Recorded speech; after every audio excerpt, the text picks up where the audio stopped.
आऊज़ु बिल्लाहि मिनश शैतानिर रजीम बिस्मिल्लाहिर रहमानिर रहीम। मुअज़्ज़िज़ ख़वातीन व हज़रात, अस्सलामु अलैकुम।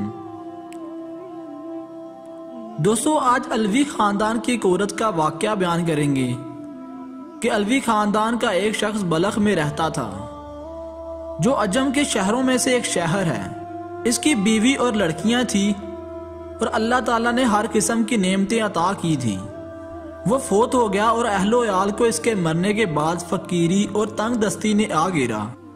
चनाचे वो बेवा अलविया औरत अपनी लड़कियों को साथ लेकर दूसरे शहर चली गई ताकि दुश्मन के तन व तशनिया से बच सके। इत्तफाकन इनका निकलना भी सख्त सर्दी के मौसम में हुआ। जब शहर में दाखिल हुई तो अपनी लड़कियों को एक आबाद मस्जिद में बिठाया और खुद इनके लिए खाने का बंदोबस्त के लिए चली गई। इसका गुजर दो जमातों पर हुआ। एक जमात तो एक मुसलमान के पास जमा थी और वो शेखुल बाद था, और दूसरी जमात एक मजूसी के पास जो कि इसका नायब था। पहले तो गई मुसलमान के पास और उसको अपना हाल सुनाया और कहा, मैं एक अलवी शरीफ खानदान की औरत हूँ और मेरे साथ यतीम लड़कियां हैं जिनको मैंने एक आबाद मस्जिद में बैठाया है और आपसे आज की रात का खाना मांगती हूँ। इसने कहा, कोई गवाह ला मेरे पास के वाकई तू अलवी खानदान की औरत है। इसने कहा, मैं एक अजनबी औरत हूँ, इस शहर में मुझे कोई नहीं जानता। चनाचे शेखुल बल्द ने मुंह मोड़ लिया और वो औरत शिकस्ता दिल होकर चली गई। और फिर वो इस मजूसी आदमी के पास आई और अपना हाल इसके सामने बयान किया कि मेरे साथ लड़कियां हैं और मैं एक अलवी शरीफ खानदान की औरत हूँ। और शेखुल बल्द के पास जाने का किस्सा भी सारा बयान किया। वो मजूसी फौरन उठा और अपने औरतों को भेजा कि इस औरत को माँ इसके लड़कियों के मेरे मकान पर ले आओ। फिर इनको नहायत ही नफीस खाना खिलाया और बेहतरीन लिबास पहनाया।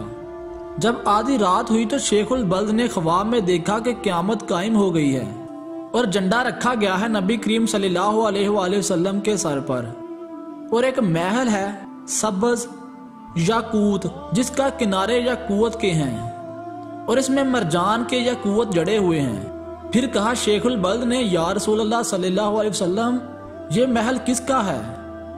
आप सल्लल्लाहु अलैहि वसल्लम ने फरमाया, ये मुसलमान के लिए है। इसने कहा, या रसूलल्लाह सल्लल्लाहु अलैहि वसल्लम, मैं मुसलमान हूँ। तो आप सल्लल्लाहु अलैहि वसल्लम ने फरमाया, मेरे पास गवाह ला। इसने कहा, या रसूलल्लाह सल्लल्लाहु अलैहि वसल्लम, मैं मुसलमान हूँ। तो आप सल्लल्लाहु अलैहि वसल्लम ने फरमाया, मेरे पास गवाह ला कि तू वाकई ही मुसलमान है। वो सुनकर हैरान रह गया तो फरमाया, नबी करीम सल्लल्लाहु अलैहि वसल्लम ने, वो औरत अलविया जब तेरे पास आई थी तो तूने भी तो यही कहा था कि मेरे पास गवाह ला। वाकई तू अलविया औरत है। वो सुनकर हैरान रह गया तो फरमाया, नबी करीम सल्लल्लाहु अलैहि वसल्लम ने, वो औरत अलविया जब तेरे पास आई थी तो तूने भी तो यही कहा था कि मेरे पास गवाह ला कि वाकई तू अलवी औरत है। सो इसी तरह तू भी गवाह ले आ मेरे पास के वाकई मुसलमान है। जब ख्वाब से बेदार हुआ तो नहायत गमज़दा परेशान था। बेदार होते ही दरियाफत किया कि वो औरत कहाँ है। जब मालूम हुआ कि वो औरत मजूसी के पास है, इसने आदमी भेजा कि मजूसी मेरे पास लाओ। चनाचे वो लाया गया तो इसने कहा कि मैं ये औरत अलविया तुझसे मांगता हूँ और इसके साथ इसकी लड़कियों को भी। इसने कहा, ये काम बहुत ही मुश्किल है और मुझको बिला शबा बहुत बरकत हासिल हुई है। इसने कहा, मुझसे 1000 दिनार ले ले और इनको मुझे दे दे।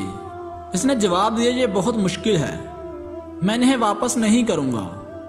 मजूसी ने कहा, जो चीज़ आप चाहते हैं मैं इसका ज्यादा मुस्तहिक हूँ और वो महल जो आपने ख्वाब में देखा है वो मेरे लिए बनाया गया है। क्या तुम मेरे सामने अपना सलाम जाहिर करते हो? अल्लाह की कसम, जब मैं और मेरा अहलो एयाल तमाम के तमाम इस अलविया के हाथ पर मुसलमान नहीं हुए, रात को सोए नहीं थे।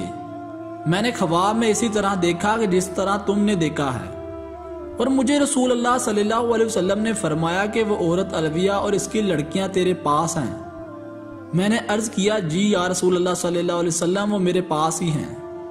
तो आप सल्लल्लाहु अलैहि वसल्लम ने फरमाया, ये महल तेरा और तेरे घर वालों का है और तू और तेरे घर वाले तमाम जन्नती हैं। सुबहान अल्लाह। तो दोस्तों, ये था एक इस्लामी वाकया अगर आप ऐसे ही इस्लामी वाक़यात, सबक आमोज़ किस्से और मज़ीद किस्म की इंफॉर्मेशन जानना चाहते हैं तो इस चैनल को सब्सक्राइब कर लें और साथ मौजूद बेल आइकन को भी दबा दें ताकि इसी तरह की वीडियोस आप तक सबसे पहले पहुंचती रहे। अपना बहुत सारा ख्याल रखिएगा। अगली वीडियोस तक के लिए अल्लाह हाफिज़।